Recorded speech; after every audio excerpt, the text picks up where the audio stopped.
नमस्कार, आपके साथ हूं मैं राजीव शर्मा। खबर दिल्ली के राजौरी गार्डन से। मंगलवार को हुए निर्मम हत्याकांड में अब गैंगवॉर का एंगल सामने आ गया है। हत्या के पीछे नीरज बवाना गैंग का हाथ बताया जा रहा है। हत्याकांड की जिम्मेदारी सोशल मीडिया के जरिए ली गई। दिल्ली में हुई यह वारदात बेहद भयावह वारदात थी।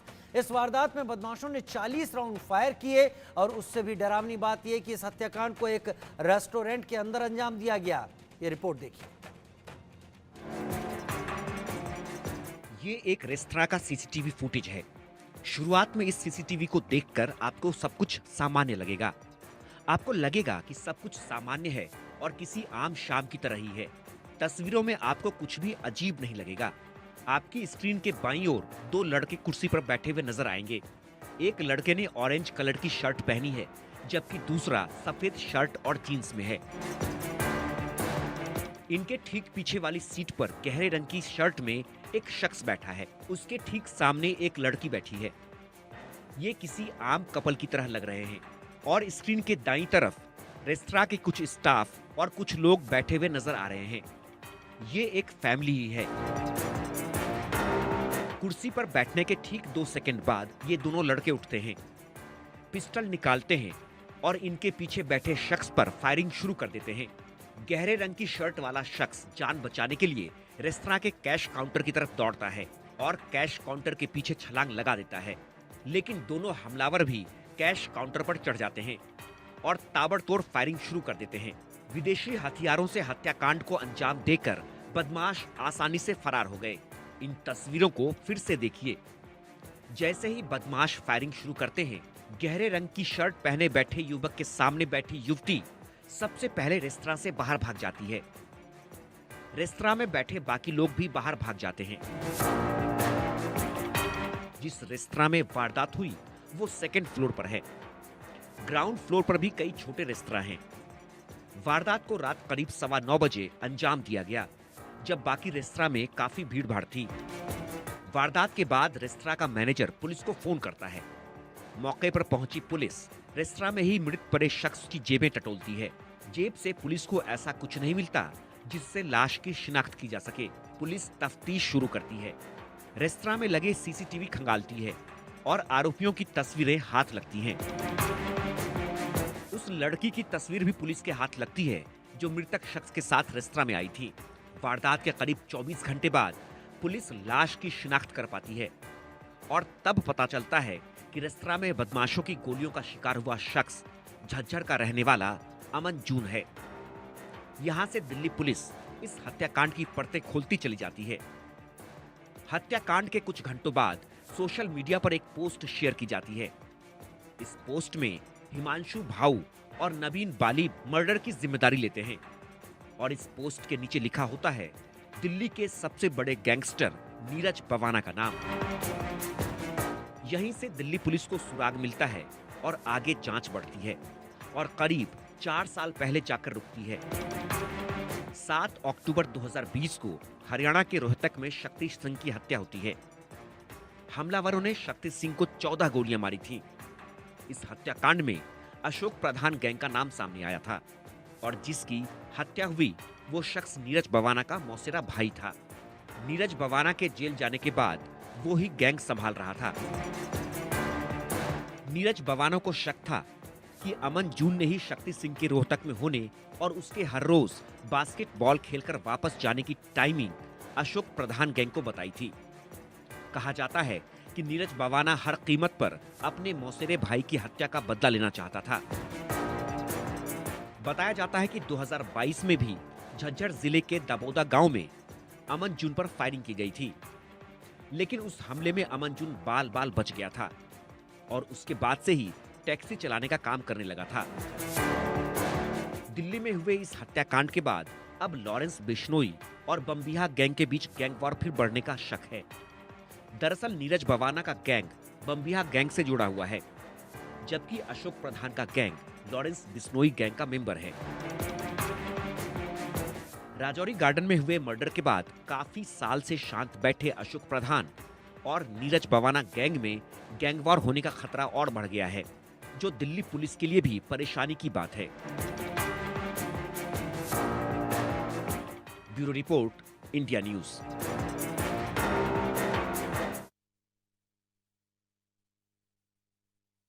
राजौरी गार्डन मर्डर में लेडी डॉन की पहचान हो गई है। हरियाणा के रोहतक की रहने वाली है लेडी डॉन अन्नू। अन्नू पर पंजाब और हरियाणा में दर्ज है कई मामले। अन्नू ने ही अमन जून को हनी ट्रैप में फंसाया था। 6 महीने से गैंगस्टर हिमांशु भाऊ के संपर्क में थी अन्नू। अमेरिका से सोशल मीडिया पोस्ट कर इस हमले की जिम्मेदारी ली गई है, यानी हमले की जिम्मेदारी लेने में भी अमेरिका का इस्तेमाल किया गया है, वहां से इसकी जिम्मेदारी ली गई। यानी हत्याकांड से पहले जगह जगह दूर दराज के इलाकों में देशों में बैठे लोगों को सारी अपडेट मिल रही थी कि दिल्ली में क्या होने वाला है।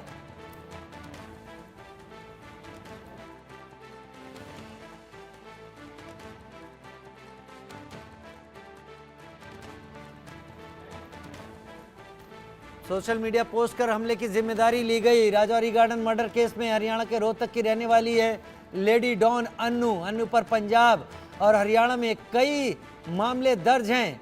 अन्नू ने ही अमन जून को हनी ट्रैप में फंसाया था।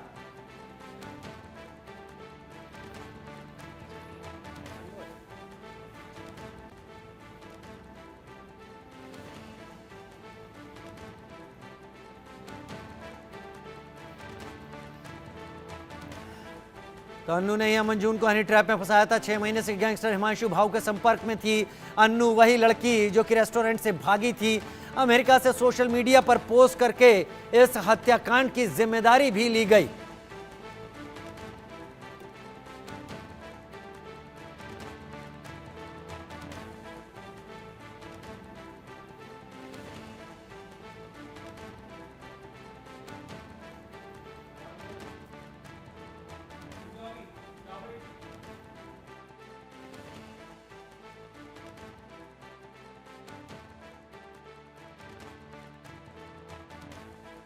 दो खास लोग हमारे साथ जुड़ रहे हैं। जावेद हुसैन हमारे साथ दिल्ली से लाइव क्राइम को नजदीक से देखते हैं, समझते हैं, और AK मिश्रा राजनीतिक विश्लेषक के तौर पर हमारे साथ इस वक्त जुड़ रहे हैं। लेकिन जावेद, सबसे पहला रुख मैं आपका कर लेता हूं। पहले विस्तार से बताइए इस घटनाक्रम के बारे में। जितना मुझे याद पड़ता है सालों पहले दिल्ली के मित्राओं और ढिचाऊ इलाकों का नाम आता था गैंग वॉर में, और अब बवाना गैंग और बम्बिया गैंग या बाकी दूसरे प्रधान गैंग का नाम सामने आ रहा है। कितना चिंतित है दिल्ली पुलिस? देखिए राजीव, बिल्कुल आप ठीक करें। एक वक्त था कि डिचाऊ कला और बित्राऊ कला और इसके अलावा नजफगढ़, बवाना, ये पहले नाम आता था। लेकिन अब जो गैंगस्टर्स की कहानी है, जो स्क्रिप्ट लिखी जाती है गैंग वॉर की, वो लिखा जाता है 7 समंदर पार, अमेरिका से, उसके बाद रशिया से, अजरबैजान से, पुर्तगाल से, दुबई से, यहाँ तक कि मिडिल ईस्ट से। और यहाँ तक कि आपको हैरानी होगी कि इस पूरे गैंग वॉर जो कि अब लॉरेंस बिश्नोई और देवेंद्र बम्बिया गैंग को अब हिमांशु भाऊ जो संभाल रहा है, जो कि इस वक्त अमेरिका में बैठा है, और कहीं ना कहीं इस पूरे गैंग के बीच में ISIS का भी कनेक्शन है, क्योंकि लॉरेंस बिश्नोई जिस तरीके से एक्टिव हो रहा है, तो अब ये डिचाऊ और बिचाऊ कला और नजफगढ़ के बीच का गैंग वॉर नहीं रहा। ये अब विदेशों में बैठकर जो गैंगस्टर्स बैठे हुए हैं यहाँ से फरार, उनके बीच ये पूरी स्क्रिप्ट लिखी जा रही है। दिल्ली के राजौरी गार्डन में जो राजीव बर्गर किंग में जो ये पूरा एक हत्याकांड की जो स्क्रिप्ट है, ये लिखी गई थी 7 समंदर पार, यानी कि हिमांशु भाऊ के जो सोशल अकाउंट है, उस अकाउंट से इसकी जिम्मेदारी ली गई है। और मैं आपको बता दूं कि अब लेडी डॉनो की एंट्री हो गई है, क्योंकि लॉरेंस बिश्नोई गैंग में जिस तरीके से अनु की एंट्री माफ कीजिएगा पूजा की एंट्री हुई है, उसी तरीके से हिमांशु भाऊ गैंग में अब एंट्री हो गई है अनु की। अनु और रोहतक की रहने वाली, और अनु के पिता दिल्ली पुलिस में पहले थे, उनकी डेथ हो चुकी है। अब अनु का एक भाई है जो कि इस वक्त दिल्ली पुलिस में ही बताया जा रहा है कि कांस्टेबल पद पे तैनात है, और अनु एक बड़ी गैंगस्टर बनना चाहती है, और हिमांशु भाऊ से पिछले कई महीनों से सोशल मीडिया प्लेटफॉर्म पर वो जुड़ी हुई थी, और वो एक बड़ी गैंगस्टर बनना चाहती थी। हाल ही में आपको याद होगा राजीव कि जिस तरीके से काजल झा नाम की जो गैंगस्टर्स है, जो आपको मैं बता दूं कि स्क्रैप जो डीलर है जो थाईलैंड से पकड़ा गया था, उसकी वो एसोसिएट थी, उसमें भी वो लेडी डॉन की एंट्री थी। और जिस तरीके से ये पूरा एक नेक्सस चल रहा है कि अब दोनों गैंगस्टर जो गैंग है, जो कि कहीं ना कहीं अब हिंदुस्तान के बाहर से ऑपरेट हो रहा है, और जिस तरीके से अभी हाल ही में लॉरेंस बिश्नोई ने पाकिस्तान के एक बड़े गैंगस्टर्स को ईद की मुबारकबाद दी थी, ईद उल अजहा की, और उसका सोशल मीडिया पे तस्वीरें वीडियो वायरल हुआ था। इससे आप अंदाजा लगा सकते हैं कि जो गैंगस्टर्स की कहानी है वो सिर्फ दिल्ली एनसीआर के बीच नहीं है और ना ही स्टेट के बीच रह गई। ये पूरी गैंगस्टर्स की जो अब एक गैंग वॉर की जो कहानी है ये विदेशों में बैठकर लिखी जा रही है। जहाँ एक तरफ लॉरेंस का भाई बैठा हुआ है अमेरिका में, अजरबेनिया में, वहीं हिमांशु भाऊ जो है वो इस वक्त अमेरिका में बैठा हुआ है। इसके अलावा रोहित गोदारा है। रोहित गोदारा ने पूजा की एंट्री कराई थी कि जो ठीक इसी तरीके से, जिस तरीके से हिमांशु भाऊ से अनु लगातार सोशल मीडिया के प्लेटफॉर्म से टच है और संपर्क बनाई हुई थी, और वो कहीं ना कहीं रोहित जो कि हिमांशु भाऊ के ठीक है, गैंग में वो जुड़ना चाहती। ठीक है। आप बहुत सारी ऐसी जानकारी रख पा रहे हैं जो आपका अनुभव जितना भी क्राइम को नज़दीक से देखते देखते इसकी कवरेज के दौरान आपने लिया है वो आप सारा रख रहे हैं। और दिल्ली के जो वरिष्ठ पुलिस अधिकारी शायद इससे इत्तेफाक ना रखें। एलन राव साहब, फॉर्मर डीसीपी स्पेशल सेल, मेरे साथ इस वक्त जुड़ रहे हैं। राव साहब, बहुत स्वागत है आपका। राव साहब, हम उस दौर की बात कर रहे हैं जब महाराष्ट्र में गैंगवार हुआ करती थी, बड़े बड़े गैंगस्टर्स वहाँ से होते थे और महाराष्ट्र की जो फोर्स होती थी वो इसके चलते बहुत ज़्यादा प्रसिद्धि पा चुकी थी। एनकाउंटर स्पेशलिस्ट तैयार हुआ करते थे। दिल्ली का भी गैंगवार कम नहीं रहा। मित्राओं ढिचाओं की बात मैं अभी जावेद के साथ कर रहा था, लेकिन वो एक पुराना दौर हो गया है। अब ये नया दौर आया है जहाँ पर स्मार्टफोन्स हैं, जहां पर स्मार्टफोन्स के जरिए आपके डिजिटल सिग्नेचर हर कहीं मिलते हैं और उनसे ट्रेल बनाई जा सकती है। लेकिन फिर भी आज के गैंगस्टर इसकी परवाह नहीं करते, खुलेआम 40 गोली मारकर अपने विरोधी को खत्म करते हैं और क्लेम भी करते हैं कि ये हमने किया है। दिल्ली पुलिस कितनी चिंता में है इस वक्त, एलन राव साहब? जी नमस्कार, आपके सभी व्यूअर्स को नमस्कार। और आपने बहुत ही अच्छा विवरण इसका बताया। और नो डाउट कि एक टाइम था जब गैंगस्टर्स मुंबई में कंट्रोल किए गए थे, और उसके बाद दिल्ली में भी काफ़ी टाइम के बाद, ये मैं 1990 के दशक के बाद की बात और 2000 के दशक के पहले की बात मैं करता हूँ, यहाँ भी गैंगस्टर्स को ख़त्म करने के लिए बड़ी मुहिम चलाई गई थी। नो डाउट अभी जो इनका जो नए ट्रेंड्स बन रहे हैं, नए नए ये जो खिलाड़ी निकल के आ रहे हैं ऐसे काम में, इंटरेस्टेड गैंगस्टर्स में, उनका ये जो आपने अभी कहा कि वो फुटप्रिंट छोड़ जाते, फुटप्रिंट छोड़ नहीं जाते, फुटप्रिंट वो बताते हैं कि हमने किया है। उसकी खास वजह बताता हूँ कि वो इतने अपने आप में सातिर हो गए हैं। वो चाहते हैं, वो जानते हैं, क्योंकि एक तो सबसे पहले आजकल ये जो कम्युनिकेशन का जो वर्ल्ड है ये बड़ा छोटा हो गया है, पूरा दुनिया बहुत छोटी हो गई है। आदमी अमेरिका में बैठा हुआ है, कनाडा में बैठा हुआ, दूसरे विदेश में बैठा हुआ, कोई भी किसी को धमकी दे देता है, और ऐसे ऐसे फोन से धमकी दे देते हैं जो फोन नंबर भी पता नहीं लगता है। तो ये इनको मालूम है और इस टेक्नोलॉजी का ये फायदा उठा रहे हैं। और जहां तक बात है, ये क्लेम भी करते हैं, ये बिल्कुल आपने सही कहा, ये अपने आप को ऑन करते हैं कि हमने ये किया है, दावे के साथ कहते हैं। उसकी एक खास वजह मैं आपको बताना चाह रहा हूँ कि ये लोग चाहते हैं कि हमारा नाम इसमें रहे, हमारा नाम सुर्खियों में रहे, ताकि हमारे नाम से कभी भी हम कोई फिरौती मांगे या धमकी दे या पैसा मांगे तो लोग देते हुए देर ना करें। इतना डर अपने नाम का फैलाना चाहते हैं वो, जैसे भाऊ का नाम चल रहा है आज की डेट में। और वो ये ऐसे ऐसे कांड करके अपने आप को बताते हैं कि यस मैंने किया है। वो उसकी वजह मैंने आपको बता दी कि वो अपने आप को नाम को चमकाना चाहते हैं, लोगों के दिमाग में अपना नाम इतना डर के वजह से जाना चाहते हैं। जब एक टाइम में ऐसा था कि आपको मालूम है कि दाऊद इब्राहिम का नाम था, दाऊद इब्राहिम के नाम से बहुत लोग उनके नाम से ऐसे फिरौतियां मांगते थे या पैसे इकट्ठे करते थे। अभी इसी प्रकार से ये भी गैंगस्टर्स हैं जो कि अपना ये नाम चमकाने के लिए कोशिश करते रहते हैं। और दिल्ली पुलिस के लिए वास्तव में चिंता की बात है कि वो जो टाइम था, एक टाइम ऐसा था जो आपको भी मालूम है कि दिल्ली में गैंगस्टर्स आते हुए डरते थे। उनको मालूम था कि अगर हम गए तो स्पेशल सेल वाले उनको बख्शेंगे नहीं, छोड़ेंगे नहीं। तो वो टाइम चला गया, लेकिन अभी उस टाइम को आने की अब जरूरत है। अब ये रिवाइव करना चाह रहे हैं गैंगस्टर्स, रिवाइव करना चाह रहे हैं गैंगस्टर। ए के मिश्रा साहब मेरे साथ इस वक्त जुड़े हुए हैं। आप तो राजनीतिक विश्लेषक, लेकिन मुझे लगता है कि राजनीति से जुड़े हुए सारे मुद्दे जो राजनीति के आसपास घूमते हैं उस पर आपकी उतनी पकड़ है। ए के मिश्रा जी, अभी एलन राव साहब ने एक बात कही जो मेरे सवाल के जवाब में कि अब इतने गैंगस्टर शातिर हो गए हैं कि अपने फुटप्रिंट छोड़ते हैं। मुझे याद है राजवीर सिंह का नाम का एक एसीपी हुआ करता था दिल्ली पुलिस स्पेशल सेल में, गुड़गांव में एक घटना में उनकी हत्या कर कर दी गई थी और उसके बाद काफ़ी बवाल भी हुआ था और कहते थे उनके रहते बहुत सारे अपराधी दूर भागते थे। शहीद मोहन चंद्र शर्मा की बात करें जिन्होंने बाटला हाउस एनकाउंटर में कई देश विरोधियों को भी खत्म किया था, लेकिन अब संजीव यादव को भी हम इसमें इंक्लूड कर सकते हैं।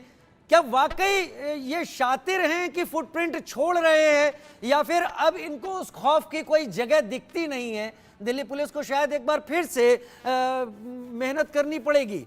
The more you bleed in peace the less you bleed in war. नहीं, देखिए एंकर महोदय, मैं भले ही राजनीतिक विश्लेषक हूं, लेकिन आप जैसे मूर्धन विद्वानों के साथ रह करके क्राइम वगैरह का भी, इसका भी बहुत अच्छा विश्लेषण करूंगा। देखिए, इतिहास या कहानी सारी चीज़ें बता दी हैं विद्वान लोगों ने कि क्राइम का क्या रहा है। अब थोड़ा सा पस मंज़र देखिए, यानी कि आप ये देखिए, मैकेनिज़्म देखिए और मोडस ऑपरेंडी देखिए। और ये मोडस ऑपरेंडी ये बताता है कि अगर हमारी सुरक्षा एजेंसियां सचेत नहीं हुई तो कहीं ऐसा ना हो कि दिल्ली शिकागो बन जाए। शिकागो में ही ये सब चीज़ें शुरू हुआ था। अल कपून को गॉडफादर हम लोग मान सकते हैं। इस तरह की जो हत्याएं होती थी कि सरेआम सड़कों पे, रेस्टोरेंट में मारना, धमकी देना, फिर अपना नाम भी जग जाहिर करना। उसके बाद ये फिर बॉम्बे में पनपा। बॉम्बे में दाऊद जो है यहाँ से भाग के बाहर गया। पहली बार मेरे ख्याल से ये ट्रेंड दाऊद ने अपने सुविधा के कारण दुबई से ऑपरेट करने का जो ट्रेंड, या जो ये एक नया ट्रेंड चला, ये उन्होंने किया। अब आज के टेक्नोलॉजी के युग में ये जितने बहादुर बन रहे हैं और क्लेम कर रहे हैं, ये इसलिए कर रहे हैं क्योंकि ये भारत की धरती पे नहीं है, ये बाहर बैठे हैं। ये जान रहे हैं कि एक लंबी प्रक्रिया होती है प्रत्यर्पण की, इंटरपोल वगैरह की, तो अपने आप को सुरक्षित महसूस कर रहे हैं और लोकल ऑपरेटर से करवा रहे हैं। यूपी में बहुत कुछ इस चीज को सुधारा गया है। क्राइम के साथ उसी फार्मूले से सख्ती से निपटना होगा। और अभी भी मैं आपको बताता हूँ कि अगर नॉर्थ इंडिया या होम डिपार्टमेंट, जो होम मिनिस्ट्री है अपना, आप देखिए जब अमेरिका में इस तरह का हुआ था ना, तो एक और डिपार्टमेंट यहाँ बनना चाहिए, इनलैंड या होमलैंड सिक्योरिटी। तो होमलैंड सिक्योरिटी में जहाँ इस तरह के क्राइम पे ही फोकस किया जाना जरूरी है। और मुझे ये लगता है कि जिस हिसाब से नॉर्थ इंडिया या पूरे इंडिया में दिल्ली एनसीआर हब पे है, फोकस बन रहा है, चाहे पॉलिटिकल, सारे दुनिया भर के बड़े बड़े नेता यहाँ आ रहे हैं, आप देखिए मोदी जी सबको बुला रहे हैं, तो लोगों की निगाहें ये भी बॉम्बे की तरफ से लोगों का फोकस क्यों हट गया है? आप मुझे बताइए, फोकस दिल्ली की तरफ क्यों शिफ्ट हो रहा है? तो इसके सोशल कॉज भी देखने चाहिए, पॉलिटिकल भी देखने चाहिए। इन एडवांस इस तरह की कई घटनाएं हुई और धमकीबाजी अभी शुरू हुई है। तो इन एडवांस में पुलिस डिपार्टमेंट वगैरह इन सबको बोलता हूँ कि अगर इस तरह के अपराधों को रोकना है तो इंटरनेशनल लेवल तक आप लोग भी अपने पैर पसारिए। अगर क्राइम इंटरनेशनली ऑपरेशंस कर सकता है, ऑपरेट कर सकता है, तो आप क्यों नहीं हो सकते हैं? आपके पास तो ज़्यादा सुविधाएं हैं, ज़्यादा टैलेंट है। मैं ये बोलूँगा कि एक गंभीर चिंतन की ये बात है। इस तरीके से रेस्टोरेंट में, चौराहे पे अगर चीज़ें होने लगेंगी तो लोगों में भय व्याप्त हो जाएगा। लोग रेस्टोरेंट, शॉपिंग मॉल में जाएंगे नहीं और करोड़ों का डेली बिजनेस सफर होना शुरू हो जाएगा। ये तो गनीमत है। मुझे पता नहीं, कहीं अगर ऐसा हुआ कि ये कुछ गोलियां इधर उधर भड़की हुई होती तो 2-4 निरीह जो लोग रेस्टोरेंट में खाना वाना खाने आए हैं वो लोग भी इंजर्ड हो सकते थे। और बहुत बड़ी सोशल इनसिक्योरिटी ऐसे में पैदा होती है, इन्वेस्टमेंट को लेके पैदा होती है, डे टू डे बिजनेस को लेके पैदा होती है।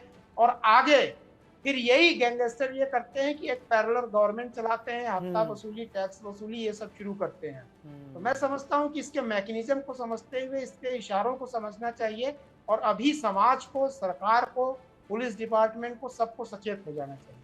सबको सचेत हो जाना चाहिए। जावेद मेरे साथ इस वक्त लगातार जुड़े हुए हैं। जावेद, अभी ए.के. मिश्रा जी ने एक बात यहाँ पर कही और उन्होंने इस बात पर यहाँ पर जोर दिया कि एक आध गोली इधर उधर हो गई होती तो जो लोग रेस्टोरेंट में बैठे हैं क्या सीन होता, उस वक्त वो इशारा इस तरफ कर रहे थे। मैं भी जो तस्वीरें देख पाया जो आपने भिजवाई, उन तस्वीरों में, सीसीटीवी तस्वीरों में इस बात की तस्दीक होती है कि ये दोनों जो मारने वाले थे ये पिन पॉइंट मार रहे थे, उस शख्स के अलावा और किसी को एक गोली नहीं लगी। वो लड़की जो अन्नू नाम की, जिसके ऊपर अब शक जताया जा रहा है, वो भी सफाई से वहां पर बच के निकल गई। सारी गोलियां इस जून को ही लगी। तो क्या ये लोग भाड़े के हत्यारों में शुमार हैं? ये लोग दिल्ली के हैं, दिल्ली के बाहर के हैं? पुलिस को क्या इसके बारे में लीड मिल रही है? क्योंकि अगर दिल्ली में ऐसे भाड़े के हत्यारे तैयार हो रहे हैं जिनकी गोली इधर से उधर नहीं जा रही है, तो ये तमाशा बहुत बड़ा हो सकता है। राजीव, मैं आपको एक चीज पहले बताना चाहूंगा कि जिस तरीके से मिश्रा जी ने बताया कि पहले मुंबई और शिकागो, उसके बाद मुंबई का उन्होंने बताया। दिल्ली इसलिए मेन सेंटर बन रही है। मैं आपको बता दूं कि पंजाब, हरियाणा, राजस्थान और दिल्ली, ये जो बॉर्डर्स है, इनका एनसीआर इलाका है, यहाँ पर दोनों गैंगस्टर्स के जो एसोसिएट्स हैं वो बेहद ही दबदबा रखते हैं और यहाँ पे तैयार हो रहे हैं। और सबसे बड़ी बात यह है कि पहले जो माइनर्स बच्चे थे उनको वारदात में शामिल किया गया था। आपको याद होगा राजीव की अभी पिछले ही साल दिल्ली के सनलाइट इलाके में लॉरेंस बिश्नोई ने माफ कीजिएगा, जो गोल्डी बरार, उसने बैठकर कनाडा से उसने यहाँ पे गोली चलवाई थी सिर्फ अपने टेरर को बनाने के लिए। हिमांशु भाऊ ने तिलक नगर में पिछले ही महीने एक कार के शोरूम पे गोली चलवाई थी सिर्फ इसलिए कि उसका दबदबा, उसका नाम वापस आए। क्योंकि अब हिमांशु भाऊ और जो लॉरेंस बिश्नोई, इन दोनों के बीच अपने वर्चस्व को लेकर एक लंबी लड़ाई होगी। क्योंकि अब देवेंद्र बम्बिया का जो पूरा गैंग है, जो लॉरेंस जो हिमांशु भाऊ संभाल रहा है, उसके पास भी पूरे इंडिया में तकरीबन जो अभी तक जानकारी सूत्रों के हिसाब से 500 से ज्यादा शूटर है। लॉरेंस बिश्नोई गैंग के पास इंटायर पूरे इंडिया में तकरीबन मैं एलन राव साहब की रोक कर लेता हूं। एलन राव साहब, क्या आपको लग रहा है एक बड़ा चैलेंज तैयार हो रहा है? स्पेशल सेल जिसका काम था इस तरीके के कीड़ों को, इस तरीके के लोगों को समय रहते उनको पेस्ट कंट्रोल कर देना, वो अब स्पेशल सेल को चैलेंज देने की मूड में आ रहे हैं। ये एक शुरुआत है, ये एक इशारा है?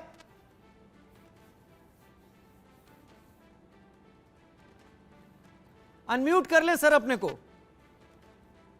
जी राजीव जी, ये जो कीड़े मकोड़े हैं, ये स्पेशल सेल को कोई चैलेंज कर नहीं सकते, क्योंकि स्पेशल सेल और दिल्ली पुलिस की क्राइम ब्रांच, ये दोनों यूनिटी बहुत सजग हैं और सशक्त हैं इनके साथ में मुकाबला करने के लिए। वो बात तो थोड़ा टाइम की बात अलग है, लेकिन हर केस सोल्व होगा, ये मैं आपको बता दूं। उसके जो अभी जिक्र हो रहा था कार डीलर पर फायरिंग करने का, और उसके बाद किसी और को भी थ्रेट किया था भाऊ ने, उसके बाद एक एनकाउंटर किया था स्पेशल सेल ने अभी रिसेंटली, उसके बाद उनके साथी को मार गिराया था। और उसके बाद फिर अब ये जो घटना हुई है बर्गर किंग वाली घटना, ये वैसे तो बहुत शर्मनाक घटना मैं कहूँगा कि इस प्रकार से ऐसे रेस्टोरेंट में ओपनली किसी को फायर करके ऐसे कर देना, और वो भी पुलिस स्टेशन के नज़दीक रहते हुए, ये उनकी अपना हिम्मत की दाद मैं देता हूँ कि इतने क्रिमिनल्स ने इस बात को नहीं सोचा कि वहाँ सब सीसीटीवी फुटेज में आएंगे, सारी चीज़ एविडेंस होगी। लेकिन उनको ये अरेस्ट होने से, जैसे मैंने बताया कि अरेस्ट होने से या पकड़े जाने का डर नहीं है,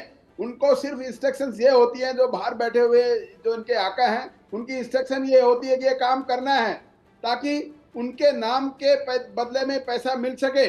और उस पैसे को इकट्ठा वो कैसे कर रहे हैं, ये अनाप शनाप पैसा इकट्ठा इस वजह से होता है। कोई एक वारदात हो जाए और उनके नाम के बारे में हो जाए कि ये उसने करवाई है, उसके बाद वो किसी से भी कोई पैसा मांगे। बहुत से ऐसा मैं बता दूं बिजनेसमैन है दिल्ली में या बॉम्बे में भी ऐसे हैं जो कि धमकी देकर, धमकी आ जाती है उनको और वो पुलिस में रिपोर्ट नहीं करते।